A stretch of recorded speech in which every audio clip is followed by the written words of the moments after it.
Assalamualaikum warahmatullahi wabarakatuh. Selamat pagi Bang Cek Bicek, Mirsa Pal TV di Mano Brado. Kali ini Halo Palembang menyapa dari kantor perwakilan Ombudsman RI Sumatera Selatan dengan edisi spesial tentunya hari ini hari Jumat tanggal 24 November 2023. Pagi ini berewangan bersama Bang Cek Hagai. Dan juga ada Cek Amal di sini. Selama 60 menit ke depan pemirsa kurang lebih kita akan memberikan informasi. Betul. Pada pemirsa di rumah pastinya ya sesuai dengan tema kita hari ini. Benar sangat sekali. spesialnya Cek Hagai karena hari ini agak berbeda dari edisi-edisi lainnya. Benar, beda. Bajunya agak beda hari ini Bajunya ya. Masih batian gitu ya. Iya. Karena cinta dan melestarikan budaya dan juga warisan dari Indonesia sendiri. Betul sekali. Kita sebelum berkenalan dengan narasumber Cek Hagai, pengen tahu dulu apa kabar Cek Hagai pagi hari ini? Oh, sehat Sehat dong. ya, Harus semangat. Ya. Sudah sarapan belum? Sudah sarapan, itu harus pondasi. Pondasi. Karena sarapan lebih penting daripada Dari harapan. Oke, Bang Cek Bicek, ini tema kita hari ini khusus yaitu optimalisasi pengawasan penyelenggaraan pelayanan publik di rumah sakit. Karena kalau sudah live dari Ombudsman ini pasti tidak jauh dari yang namanya pelayanan publik, Benar, lalu pelaporan. pelaporan, kinerja dan lain-lain. Nah, hari ini kita akan bahas mengenai pelayanan publik di rumah sakit. Nah, ini kan pasti berkaitan dengan apa yang dialami mungkin oleh Mang Cek Bicek, keluarga, teman-teman yang nonton di rumah sekarang. Nah, kita ingatkan juga kan iya, betul. ada telepon interaktif bagi pemirsa di rumah yang pengen nanya langsung nih apapun yang sudah dirasakan ya. Betul. Pelayanan rumah sakit. Nah, langsung baik mumpung ada medianya di sini Cek Hagai, boleh disebutkan nomor HP-nya tadi? Nomor HP aku ya? Bukan. Nomor HP Ombudsman. Nah, nomor HP-nya jadi kalau Mang Cek Bicek mau langsung join untuk nanya ini langsung telepon ke 0811 9703-737. Sekali lagi bisa langsung telepon di 0811 9703-737. Nah, yang akan dijawab langsung nanti. Betul Dan juga sekali. kita langsung kenalan ini Cek Hagai Ya. sama Kepala Perwakilan Ombudsman RI Sumatera Selatan, ada Bapak Muhammad Adrian Agustiansyah SHM Hum. Assalamualaikum Pak Adrian. Sehat Pak, apa kabar? Wah, dari mukanya itu Cek Hagai besar tinggi utang kate itu. Oh iya. Sudah sarapan mulu. Sudah sarapan puluh itu ya. Lengkap penting. ini udah ya. Iya, kita perkenalan juga Cek Hagai. Ya, ini yang sama kedua. Bapak yang pakai baju putih. Betul. Di sini ada Ketua Badan Pengawas Rumah Sakit Provinsi Sumatera Selatan. Ada Pak Dr. Erwin Asmar, SPPD KKV Finasim. Assalamualaikum. Assalamualaikum Pak Erwin, Dokter Erwin. Sehat juga ini Cek Hagai, utang kate juga. Oh, udah Sehat ya dokter? Alhamdulillah sehat. Dan juga pastinya selaku Ketua Badan Pengawas Rumah Sakit Provinsi Sumatera Selatan harus tetap sehat dan semangat ya Pak? Insya Allah. Insya Allah. Benar ya. Nah, ini tadi sudah Mang Cek Bicek ketahui, dua narasumber yang luar biasa. Dan langsung baik kita mulai obrolan dan juga percakapan kita mengenai pengawasan pelayanan publik di rumah sakit. Sumatera Selatan. Sumatera Kita pengen tahu dulu nih Cek Hagai dari pandangan dokter dulu ya mungkin. betul. Dokter Erwin sendiri. Cak mana sih dok pandangan dokter Erwin mengenai pelayanan dan juga penyelenggaraan pelayanan publik di rumah sakitnya Dewe? Nah, terima kasih. Jadi kita kan sekarang ada di era Undang-Undang Nomor 17 Tahun 2023 tentang kesehatan ya. Dulu banyak undang-undang lain yang mengenai rumah sakit, mengenai penyelenggaraan praktek kedokteran, mengenai tenaga kesehatan dan seterusnya. Sekarang dia disatukan dalam Undang-Undang Nomor 17 2023 tentang kesehatan. Nah, jadi di situ dimaktubkan bahwa rumah sakit itu adalah fasilitas pelayanan kesehatan yang menyelenggarakan kegiatan kesehatan pelayanan kesehatan perseorangan melalui pelayanan yang sifatnya promotif, preventif, kuratif, rehabilitatif dan atau paliatif ya. Nah, tentu ini melalui mekanisme rawat jalan, rawat inap dan penyelenggaraan pelayanan gawat darurat. Nah, jadi kalau kita lihat sebetulnya rumah sakit itu merupakan satu usaha yang sangat kompleks ya. Mulai dari sarananya, prasarananya, kemudian SDM-nya, sehingga kemudian aturan-aturan regulasi yang harus dijalankan. Nah, dalam hal ini tentu di dalam setiap pelaksanaan itu pasti akan ada potensi timbulnya semacam ketidakpuasan ataupun juga hasil yang tidak sesuai dengan apa yang diharapkan, atau mungkin juga terjadinya beberapa pelanggaran terhadap aturan-aturan yang baik itu disengaja maupun tidak disengaja. Jadi kalau kita sendiri sebetulnya dari pihak Badan Pengawas Rumah Sakit itu barangkali ini juga kurang ini ya, belum terlalu familiar ya, belum terlalu familiar dengan Badan Pengawas Rumah Sakit ya. Jadi Badan Pengawas Rumah Sakit ini sebetulnya ada di dua tempat, satu di Kementerian Kesehatan, Badan Pengawas Rumah Sakit Indonesia, dan satu lagi di level provinsi. Nah di level provinsi, Badan Pengawas Rumah Sakit Provinsi itu dia mempunyai kewajiban, kewenangan untuk melakukan pembinaan pengawasan terhadap kinerja rumah sakit di provinsi tempat dia ditugaskan. Nah, dalam hal ini sebetulnya dia dibatasi. Jadi masalah-masalah non teknis itu menjadi kewenangan atau domain dari Badan Pengawas Rumah Sakit ya. Dan Badan Pengawas Rumah Sakit ini sendiri sebetulnya merupakan pengawas eksternal. Jadi dia tidak masuk, dia adanya di dalam Dinas Kesehatan Provinsi, bertanggung jawab terhadap kepala gubernur dan sifatnya independen. Tapi dia bertindak sebagai pengawas eksternal. Nah, kita tahu sendiri sebetulnya di dalam rumah sakit ada pengawas internalnya. Ya, misalnya ada yang namanya SPI, ya, Satuan Pengendalian atau Pengawas Internal nih. Ada namanya Dewan Pengawas. Ada juga komite-komite yang sifatnya lebih selektif, misalnya komite etik hukum, komite medik, komite keperawatan yang dalam hal ini dia mungkin juga bertindak secara internal melalui tugas dan kewajiban masing-masing. Jadi kira-kira di situ ya.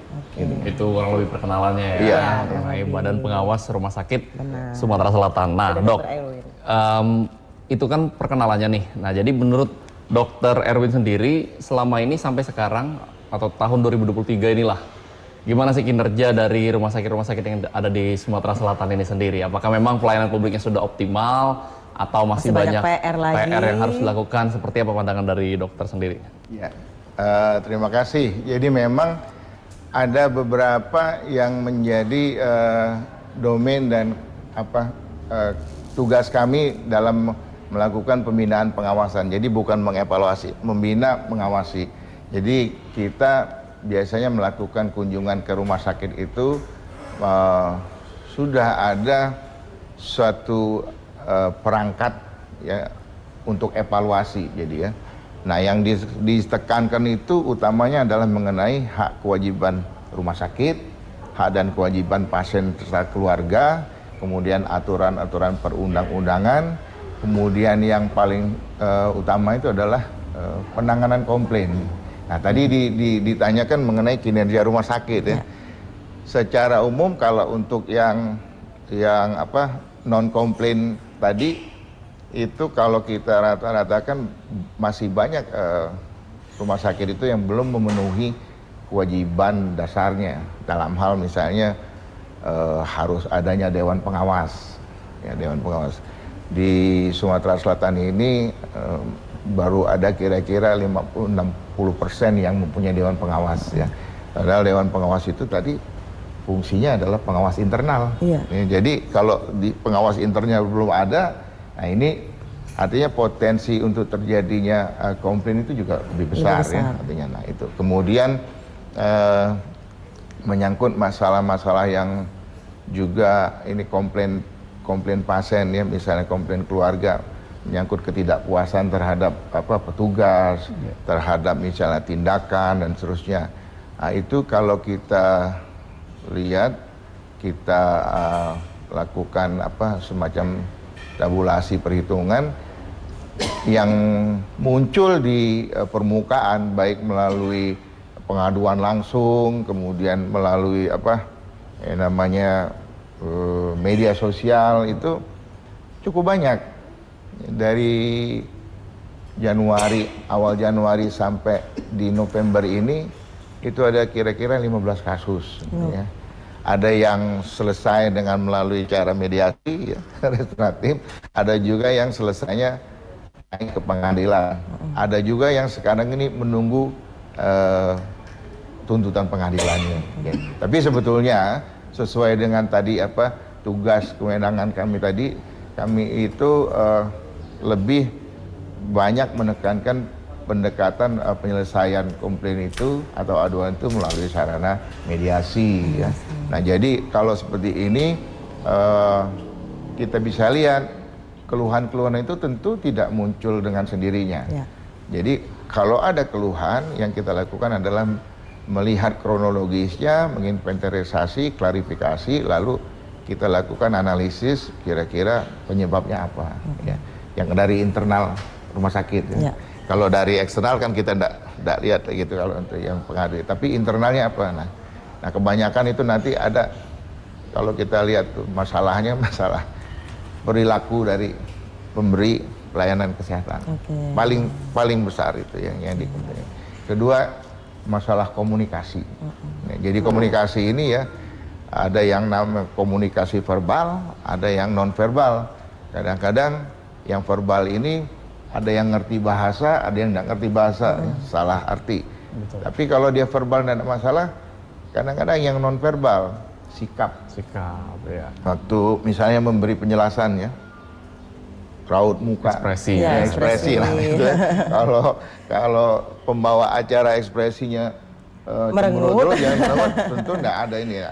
Begitu pula kita dalam hal memberikan pelayanan kesehatan. Jadi kira-kira di situ letaknya, dan itu menjadi PR dari pihak Badan Pengawas Rumah Sakit untuk selalu memberikan feedback bagaimana sebetulnya kita mengatasi hal-hal ini komplain, kemudian bagaimana kita mencegah jangan sampai terjadi komplain terhadap pelayanan yang dilakukan. Benar.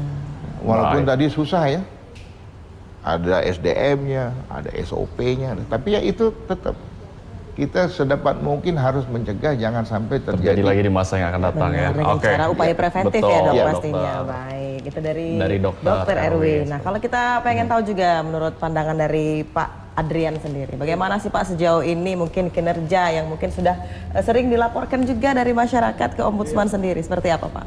Iya, kalau kita lihat memang hampir rata-rata kasus yang kita ketahui terkait bagaimana layanan rumah sakit itu setelah viral. Setelah viral, banyak di media sosial, sudah banyak komentar-komentar dari netizen, bahkan sudah berulang kali pemberitaan itu. Nah ini kita baru tahu tuh ternyata, terjadi seperti itu. Dalam beberapa kasus misalnya yang kita lihat, misalnya seperti kejadian pada waktu di Rumah Sakit Muhammadiyah, ada yang di Rumah Sakit Umum juga, ada yang pernah kayak di Siloam juga.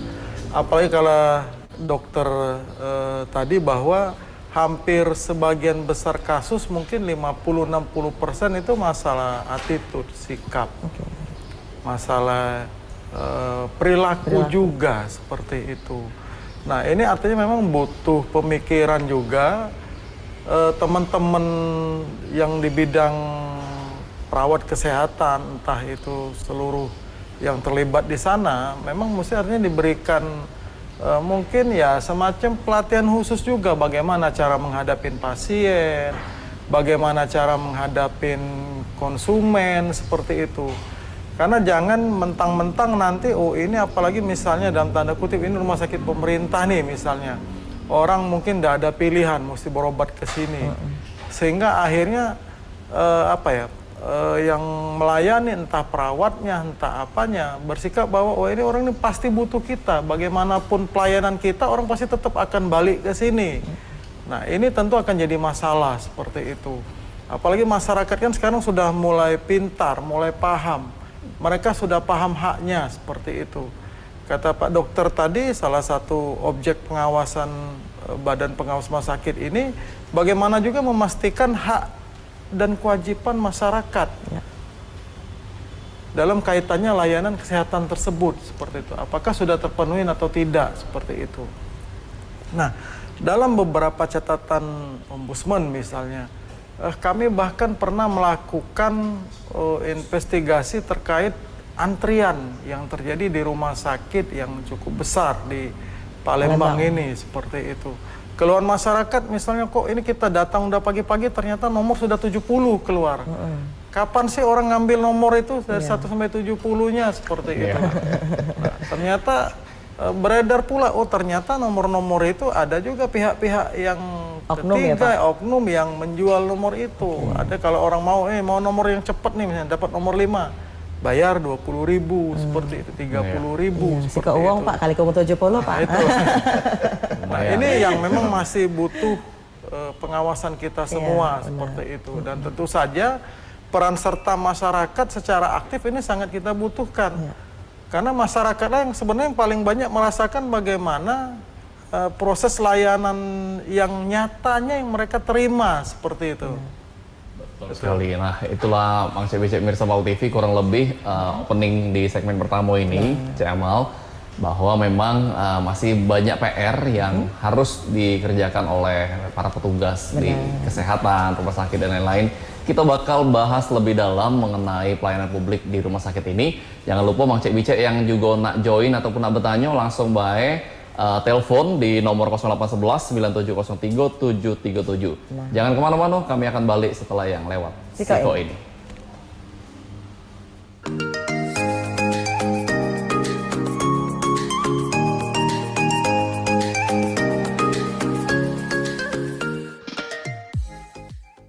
Masih bersama kami di Halo Palembang, menyapa dari kantor perwakilan Ombudsman RI Sumatera Selatan. Mang Cek Bicek, hari ini Halo Palembang spesial dengan tema pelayanan publik di rumah sakit yang ada di Sumatera Selatan. Ya, masih juga dengan kita. Bersama kita ada Pak Adrian selaku Kepala Perwakilan Ombudsman RI Sumatera Selatan, dan juga ada Dr. Erwin ini selaku Ketua Badan Pengawas Rumah Sakit Provinsi Sumatera Selatan. Jadi CHG kita sudah mendengar ya mungkin opening dari Dr. Erwin dan juga Pak Adrian ini. Nah, kita ke Dr. Erwin lagi ini, Cak Mano. Mungkin Cak Mano nih dokter, kira-kira mekanisme yang harusnya dilakukan dari Badan Rumah Sakit sendiri pada saat menerima laporan kah baru dinilai, ataupun juga kita dari Badan Pengawas Rumah Sakit ini bersifat proaktif nih, rutin menerima laporan ataupun juga keliling yang ada di rumah sakit di Provinsi Sumatera Selatan sendiri. Cak Mano itu dokter? Ya, terima kasih. Jadi ini menyangkut kegiatan ya. Kegiatan itu dalam konteks pembinaan pengawasan ya. Jadi ada kegiatan rutin, kami melakukan kunjungan ke setiap rumah sakit di Provinsi Sumatera Selatan ini. Di Provinsi Sumatera Selatan ini ada 85 rumah sakit. Baik, Dr. Erwin, maaf, yuk tahan dulu. Kayaknya ada yang telepon masuk. Silakan. Langsung komunikasi ya. Langsung komunikasi. Kita angkat. Halo, assalamualaikum. Waalaikumsalam. Ya, dengan siapa di mana Mbak? Dengan saya Sela di Jakabaring, Mbak. Dengan siapa, boleh diulangi? Dengan Sela di Sela, Jakabaring. oke. Sela, oke. Silakan. Ini terkait dengan tema kita, Mbak Sela. Ini optimalisasi pengawasan penyelenggaraan pelayanan publik di rumah sakit. Nah, silakan Mbak Sela, mungkin ada kendala ataupun juga yang pengen disampaikan sama Dr. Erwin ataupun Pak Adrian? Oke, gini Mbak. Jadi kadang-kadang di rumah sakit tuh dibilang nggak ada kamar, padahal ada. Itu alasannya ngapa Mbak yo? Sering terjadi kayak gitu. Oke. Kami harus ngadunya kemana? Ada lagi pertanyaannya Mbak Sela selain itu? Terus kadang kalau pakai BPJS tuh pelayanan petugasnya tuh kurang baik, Mbak. Oke. Ya. Pengalaman ini ya. Iya. Oke. Sudah, itu baik. Mbak Ada Sela. lagi? Sudah, Mbak. Sudah, oke. Kayak kita jawab ya. Terima kasih Mbak Sela yang ada di Thank you. Jakabaring. Nah, itu mungkin ranah Dr. Erwin mungkin ini bisa menjawab ya. Cak Wan ini dok, kira-kira galak. Dak kate kamar biasanya. Katanya, ya. Padahal ada. Sebetulnya ada kewajiban rumah sakit untuk membuat display ya, di rumah sakit sendiri ya, di ruang-ruang publik di rumah sakit itu yang menyatakan ketersediaan kamar. Benar. Jadi kamar kelas ada kelas 1, 2, sekarang 3, ya. iya. Berapa yang masih kosong? Kamar ini berapa kosong? Jadi biasanya itu ditaruh di tempat registrasi. Kuotanya terlihat ya dok biasanya. Semua dan diupdate. Oke. Diupdate. Kalau zaman kita pandemi Covid dulu lebih saklek lagi. Sampai ICU itu ada berapa yang ngantri, berapa yang ini, yang kosong terisi. Nah, sampai dan itu diwajibkan oleh BPJS juga. Diwajibkan juga dalam sistem dari Kementerian Kesehatan juga seluruh rumah sakit itu ada namanya online-nya itu ya. kita bisa akses tuh. Ya. Siapa yang update? Nah, kadang-kadang ada yang nggak update. Sehingga kalau media online tadi itu sebetulnya bisa diakses, dilihat, tapi pada kenyataannya ternyata tidak diupdate. Ya mungkin PIC-nya lagi sibuk ada apa gitu ya. Jadi begitu. Nah, jadi tidak pernah ada alasan untuk menyatakan bahwa kamar itu nggak ada, karena data realnya itu ada di setiap saat dan diupdate terus ya gitu ya. Nah yang kedua tadi mungkin BPJS soal penggunaan BPJS ya, saya kira itu juga tidak ada pembedaan ya, tidak ada pembedaan dalam arti pengguna BPJS ada KIS ya, kemudian asuransi lain ataupun yang membayar langsung itu dibedakan dalam hal pelayanannya ya. Ini kan ada menyangkut kalau untuk profesi itu ada kode etik profesi ya masing-masing, baik dari tenaga medik, tenaga keperawatan, administrasi dan seterusnya. Jadi mungkin saja ya memang ada yang penjelasannya kurang gamblang, kurang apa artinya kurang bisa diterima. Ya, kurang berkenan. Ya, kurang berkenan sehingga kesannya itu kok jadi dipersulit ya. Padahal sebetulnya rumah sakit itu juga dinilai dan dievaluasi secara terus-menerus oleh BPJS. Ya, jadi kadang-kadang kita nggak tahu kita tuh ada ini BPJS punya teknik tersendiri. Ada mungkin yang menjadi pasien tapi sebetulnya itu orang BPJS. Melihat langsung antrian, kita nggak tahu itu. Melihat langsung cara petugas, ya. Dia bisa mengutus orang untuk itu dan dia bisa mendapatkan hasil. Di mana misalnya, apakah dokternya terlambat, apakah pelayanannya sangat lambat, antriannya terlalu panjang, ruangnya terlalu sempit dan seterusnya. Jadi dia ada di situ. Nah ini sebetulnya sudah diantisipasi supaya tidak terjadi seperti apa yang dikeluhkan oleh Mbak Sila tadi sebetulnya. Jadi memang dari rumah sakit pun juga berupaya ya dok ya, terus melakukan, dan juga dari pihak eksternal pun terus melakukan optimalisasi CHG, monitor. Betul. Ya, karena mungkin masih adalah oknum-oknum ujung-ujungnya ya dokter ya, untuk yang melakukan pelayanan-pelayanan yang kurang berkenan mungkin di pasien. Dan mungkin itu menjawab dari pertanyaan Mbak Sela dari Jakabaring tadi ya, semoga bisa menjawab dan kita beralih ke Pak Adrian nih sekarang. Seharusnya pengawasan yang dilakukan oleh Badan Pengawas Rumah Sakit ini seperti apa sih Pak? Maksudnya dalam artian seperti keluhan-keluhan yang muncul di masyarakat, kasus-kasus yang viral yang timbul di media sosial. Nah, dari pandangan Ombudsman RI sendiri, harusnya dari Badan Pengawas Rumah Sakit ini apakah emang responnya seperti apa ya? Iya, mekanismenya seperti apa yang harus dilakukan? Ya, baik. Pertama tadi kalau kita mendengar keterangan dari Pak Dokter tadi kan bahwa salah satu tugas dari BPRS, mereka ada semacam apa ya, mungkin tools yang untuk melakukan penilaian secara berkala, pengawasan secara berkala di tiap-tiap rumah sakit. Nah, cuma memang yang perlu kita pahamin bahwa ini kan objek awasannya seluruh rumah sakit yang ada di Sumatera Selatan. Tadi kalau kita dengar datanya ada 85 rumah sakit. BPRS berapa orang Pak Dokter? 5 orang. Nah, 5 orang seperti itu. Jadi kami yakin dan percaya 5 orang mengawasin 85 rumah sakit yang tersebar di 17 kabupaten kota, tambah 1 provinsi kita. Belum lagi keterbatasan anggaran mungkin yang tidak bisa setiap saat para pengawas ini mobile ke tiap-tiap. Belum lagi mungkin para pengawas-pengawas ini kan mereka juga ada pekerjaan tetap mereka yang memang mesti tetap berjalan seperti itu. Nah, untuk mengantisipasi hal ini dari amatan Ombudsman sendiri bahwa kami belum pernah menemukan ada informasi misalnya nomor telepon atau call center yang masyarakat itu bisa menghubungi pihak Badan Pengawas Rumah Sakit manakala mereka menerima perilaku atau tindakan yang menurut mereka ini tidak sesuai nih, seperti itu. Nah, kalau itu nanti bisa misalnya dicetakkan entah itu X-banner atau lor banner atau apapun itu juga yang menginformasikan nomor telepon call centernya entah itu berupa WhatsApp seperti, karena kalau sekarang kan rata-rata pasti orang WhatsApp tuh lebih enak tuh seperti itu daripada mengakses website seperti itu. Saya yakin dan percaya ini pasti akan naik laporan. Tadi kata Pak Dokter 15 laporan tahun ini seperti itu. Karena mungkin ya ini mungkin jangan kebanyakan yang 15 itu yang viral yang muncul di belakang aja dok akhirnya tertanganin seperti itu. Betul.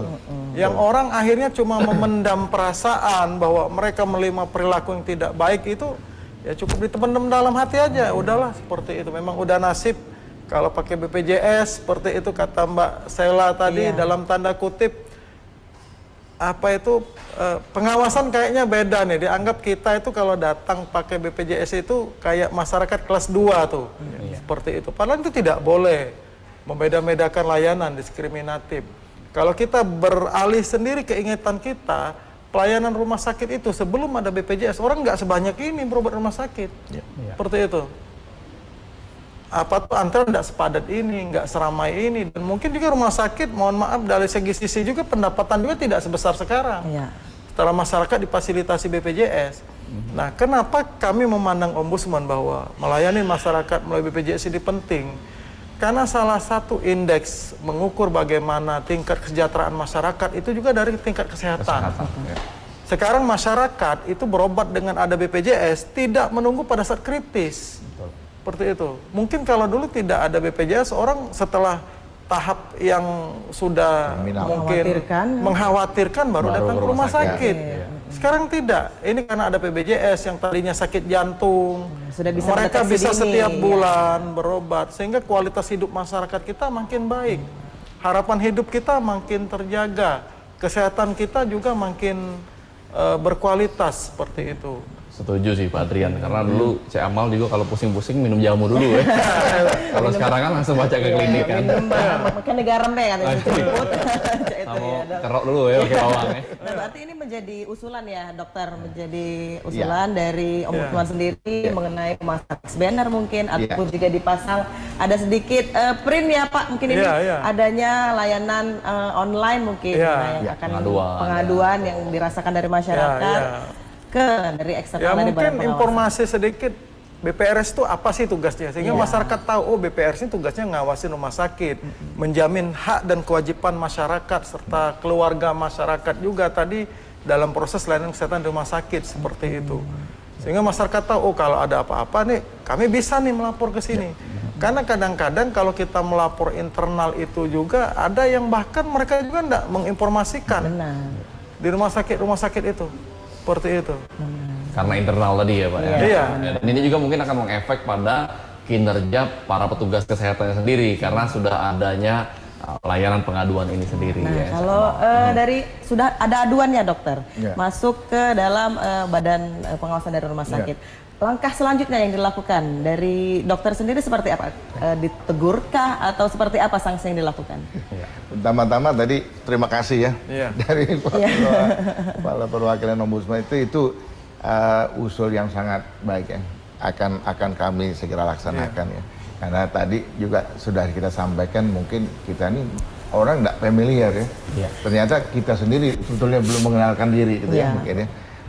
Sebetulnya memang secara struktural kalau dibuka website Dinas Kesehatan Provinsi itu kita tuh ada di dalam situ termasuk aktivitas dan itu tapi itu tidak menjamin bahwa orang mau mengakses jadi yang tadi mungkin juga Pak nanti tindak lanjutnya kami akan pasang banner di setiap rumah sakit utamanya di tempat registrasi ataupun pelayanan itu kalau ada sesuatu boleh langsung mengakses ini informasi ke kita. Terintegrasi ya Pak ya. Terima kasih. Nah, menyangkut tadi kalau ada misalnya keluhan, pelaporan. Nah, jadi itu kan ada di rumah sakit sendiri ada unit untuk yang menghandling komplain ya, temannya dari humas dan bidang hukum. Nah, mereka sudah punya itu, kemudian mereka sudah punya SOP-nya, lalu mereka sendiri sudah bisa menggrouping, artinya mengelompokkan apakah ini sesuatu yang sifatnya harus segera diselesaikan, kemudian ini boleh dipending sekian hari dan seterusnya. Dan juga ada upaya-upaya di rumah sakit itu, misalnya kotak saran dan pengaduan ya, yang biasanya diambil ada setiap hari atau per minggu, kemudian dievaluasi sebagai bahan masukan mereka. Nah, terkait tadi misalnya ada kasus yang menyangkut pelayanan yang tidak baik, ya, biasanya itu kalau dia ada, dan tadi kalau dia ada di permukaan kita bisa lihat. Jadi kami juga lebih sering juga buka Instagram, karena Instagram ini media yang paling cepat ininya ya, sebarannya ya. Palembang Hulu Kilir, Palembang Siru, Palembang Update. Itu ada malah satu kasus yang komplainnya tentang anggapan bahwa ada tergunting otot di dalam mulut ini waktu operasi bedah mulut, yang malah rumah sakitnya sendiri belum tahu, tapi sudah ada di situ. Nah kebetulan waktu itu kami duluan baca, jadi kami langsung melakukan tindakan. Nah, jadi tadi kalau dia ada, kita selalu melakukan upaya menghubungi humas dan bidang hukumnya untuk meminta klarifikasi dan kronologis dalam bentuk tertulis. Nah, yang ini akan kita jadikan bahan pelajaran. Kemudian kita akan lakukan kunjungan terkait tadi apa yang sudah dilakukan oleh rumah sakit. Kadang-kadang seperti yang kasus di Muhammadiyah itu Pak ya, itu kan berlanjut sampai sekian hari sebetulnya. Nah itu kita mengadakan pertemuan dengan pihak direksi, pihak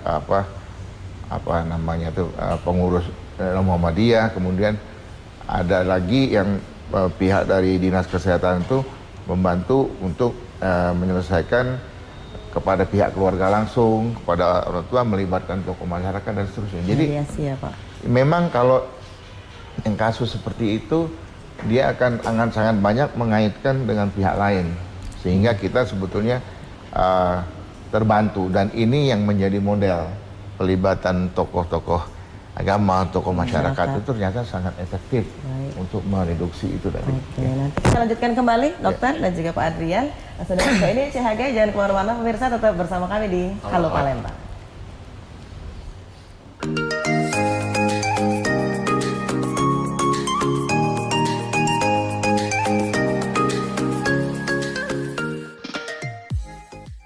Terima kasih Mang Cek Wicek masih bersama kami di Halo Palembang. Tidak terasa inilah masuk di segmen ketiga. Segmen 1, segmen 2 kita sudah dengarkan juga informasi dan juga penjelasan dari Dr. Erwin dan juga dari Pak Adrian. Tadi juga sudah kita dengarkan ada penelpon ya, dari Mbak Stella di Jakabaring. Kita masih tunggu ke mungkin pemirsa di rumah yang pengen masih berkonsultasi ataupun juga menyampaikan keluhan yang selama ini dirasakan ya Cik Agai dari rumah sakit yang ada di Sumatera Selatan. Pak hubungi kita di 0811 9703 737. Nah, bakal dijawab langsung ini sama Dr. Erwin Yodewe, ini selaku Ketua Badan Pengawas Rumah Sakit di Provinsi Sumatera Selatan. Baik, nah kita beralih ke Pak Adrian dulu selaku dari Ombudsman RI Sumatera Selatan. Tadi kita sudah bahas mengenai mekanisme yang seharusnya dilakukan oleh Badan Pengawas Rumah Sakit nih, Pak Adrian. Nah, sekarang kita bahas menurut Pak Adrian sendiri gimana sih mekanisme dalam penerapan sanksi, atau mungkin setelah laporan itu diterima dari Badan Pengawas Rumah Sakit sendiri, harusnya seperti apa ke rumah sakit yang ada di Provinsi Sumatera Selatan? Jangan jawab dulu, Cak. Jangan tahan dulu, Pak. Ini ada yang nelfon kita hari ini ya, masalah rumah sakit. Kita angkat. Baik. Halo, Assalamualaikum. Waalaikumsalam. Ya, dengan siapa di mana? Dengan Roy di KN Limo. Nah, Kak Roy, silakan Kak Roy, apa yang nak ditanya ke? Nak ditanya. Waalaikumsalam. Ya, dengan Pak Roy di KN Limo. Ya, pertanyaannya Pak. Pertanyaannya apa Pak Roy? Ya, cuman nak nunjuk tahu deh, bener kata Pak Erwin tadi bahwasannya untuk mengakses daripada mengakses untuk ke rumah sakit pengaduan. Terus, apalagi Pak? Nah, terus bahwasannya kan banyak pasien ini kan berupa lansia kan. Nah, oleh karena itu bahwasannya tidak seluruh lansia itu mengetahui daripada akses website atau dengan kecanggihan zaman sekarang. Nah, seharusnya harus ada benar tadi hotline atau WhatsApp. Baik, ada pertanyaan dari Pak Roy? Itu Be. Oke, saran tadi ya. Setuju berarti ya. Terima kasih Pak Roy. Yang ada di KM Limo. Di KM Limo, berarti setuju. Terima kasih juga dokter. Ini banyakan dari lansia ya. Pasien mungkin susah Mano ini nak akses dari kecanggihan teknologi zaman sekarang ya, dan juga mungkin kurang melek teknologi juga nih dok. Jadi memang lebih bagusnya secara interaktif telepon dari WhatsApp tadi mungkin ya dokter ya. Lanjut CHG, pertanyaan CHG tadi dari Pak Adrian. Nah Pak, mekanisme sanksi mungkin yang dilakukan. Tentu BPRS ini kan dibentuk dengan kewenangan yang dia miliki. Sampai sejauh mana kewenang yang BPRS milikin itu tentu nanti biar Pak Dr. Erwin nanti yang menjawab. Cuma memang kita berharap kalau dari sisi ombudsman memang ada peran aktif dari masing-masing rumah sakit itu sendiri sebenarnya untuk memproses secara cepat keluhan-keluhan yang ada di masyarakat seperti itu. Nah, kadang-kadang yang kita lihat banyak rumah sakit itu yang tidak siap justru menampilkan nomor-nomor call center mereka, penanggung jawab dari masing-masing kegiatan rumah sakit itu. Tadi kata Pak Dokter ada memang yang Dewan Pengawasnya, ada yang SPI-nya seperti itu. Masyarakat tidak pernah tahu seperti itu. Bahkan dalam beberapa kali ombudsman juga mencoba layanan rumah sakit, itu kita nelpon mau bertanya terkait pendaftaran pasien, apalagi kita mau bertanya ini kamar tersedia atau tidak, itu nomor telepon yang kita telepon itu jarang yang aktif seperti itu. Nah makanya ini sesuatu yang memang mesti dibenahin oleh pihak rumah sakit. Kami pikir kalau andai kata secara internal mereka juga sudah lebih siap, tentu laporan masyarakat nanti yang ke BPRS juga pasti akan berkurang juga sebenarnya. Karena apa? Karena udah difilter duluan dari internal seperti itu. Yang tidak selesai di internal, apalagi yang tidak diurusin sama internal pengaduannya, nah ini pasti akan berkembang ke medsos. Masyarakat nanti akan melapor ke BPRS seperti itu. Jadi kita cukup berterima kasih sebenarnya dari pemerintah yang sudah membuat lembaga ini, apalagi kalau kami lihat BPRS ini nampaknya baru 2016 Pak. 2016 sudah ada yang periode dokter 2022-2025 ya, seperti itu. Nah ini tentu salah satu langkah yang dilakukan ombudsman melakukan dialog hari ini juga artinya kami mempublikasikan pada masyarakat, oh ini ternyata ada nih lembaga yang namanya BPRS seperti itu. Bagi ombudsman, kami juga lebih happy agar laporan ini yang masuk ini agar bisa diselesaikan di internal mereka seperti itu.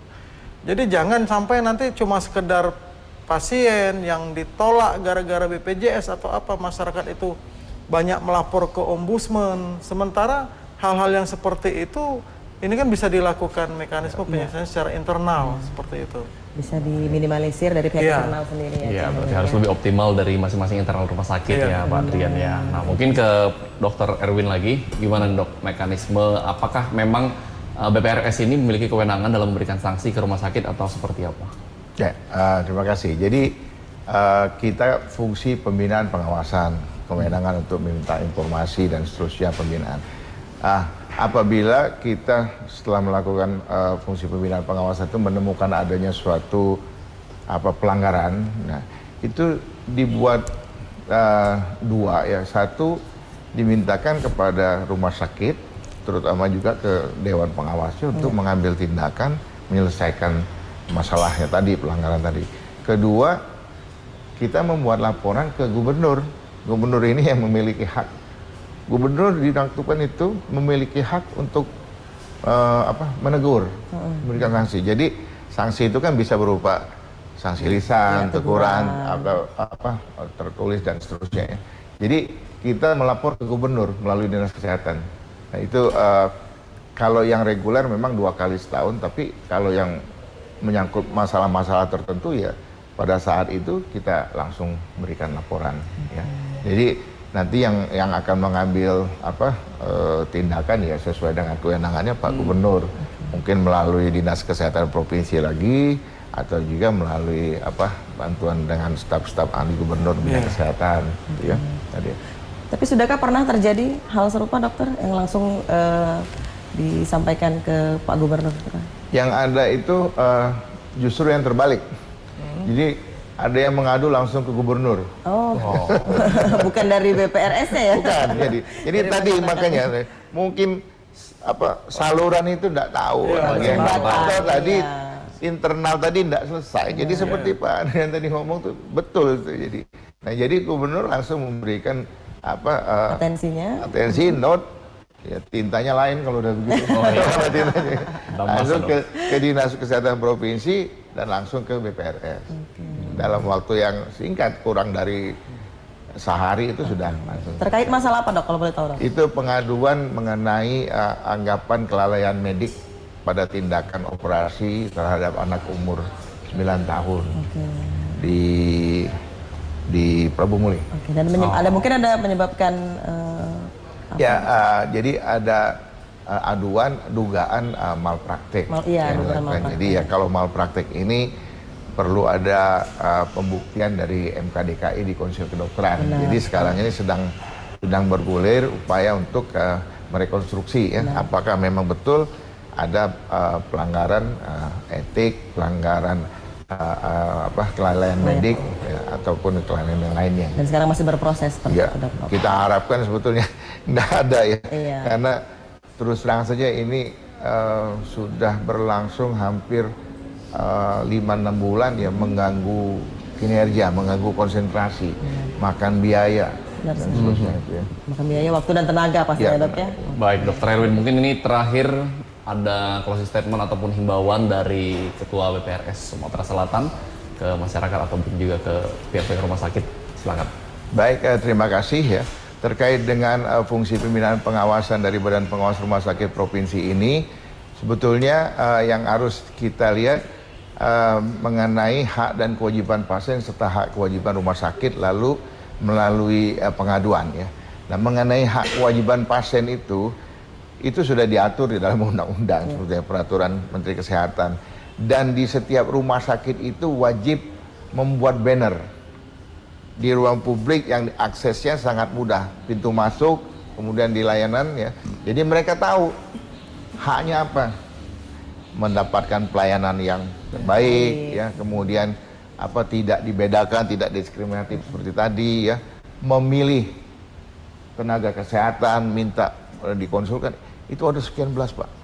Dan kebanyakan tuh tidak dibaca, tidak dibaca, jadi tidak dibaca sehingga kadang-kadang dia nggak tahu tuh haknya tuh. Nah tapi itu rumah sakit wajib. Karena di setiap rumah sakit itu kalau kita melakukan pembinaan pengawasan itu kita selalu melihat mereka sudah menyatukan itu. Nah kemudian hak kewajiban rumah sakit, misalnya memberikan pelayanan yang terbaik, kemudian sesuai dengan kelasnya dan seterusnya itu sudah. Nah jadi berimbang. Jadi ada kewajiban rumah sakit, ada kewajiban pasien dan keluarganya. Nah, lalu terkait dengan aduan ya, memang sebaiknya dimanfaatkan dulu fungsi dari manajemen internal rumah sakit dalam menyelesaikan aduan ataupun komplain ya, sehingga bisa didapatkan hasil yang lebih cepat. Namun bila memang dirasakan perlu untuk ada istilahnya second opinion atau third opinion, itu tadi yang sesuai dengan anjuran dari Pak Kepala Perwakilan Ombudsman Pak Adrian tadi ya, kami akan menginformasikan segera ya pada setiap rumah sakit yang dalam bentuk mungkin stiker besar atau banner yang bisa ditempelkan untuk memberikan informasi bahwa kami siap juga menampung keluhan-keluhan tadi ya. Jadi bisa berimbang. Ya. Kalau di sini sedang berjalan, di sini dapat ya dua-duanya bisa kita satukan dengan harapan bahwa itu bisa selesai dengan baik dan tidak ada tuntutan yang berkelanjutan sampai ke pengadilan. Itu yang penting ya.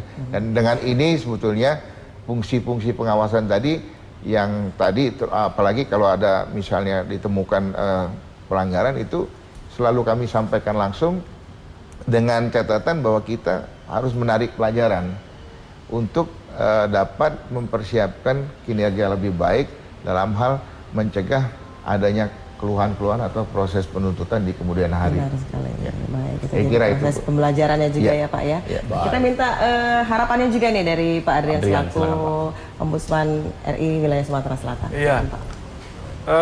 Tentu saja ini kami ingin yang praktis nih. Pertama karena ini sudah terjalin komunikasi dengan BPRS.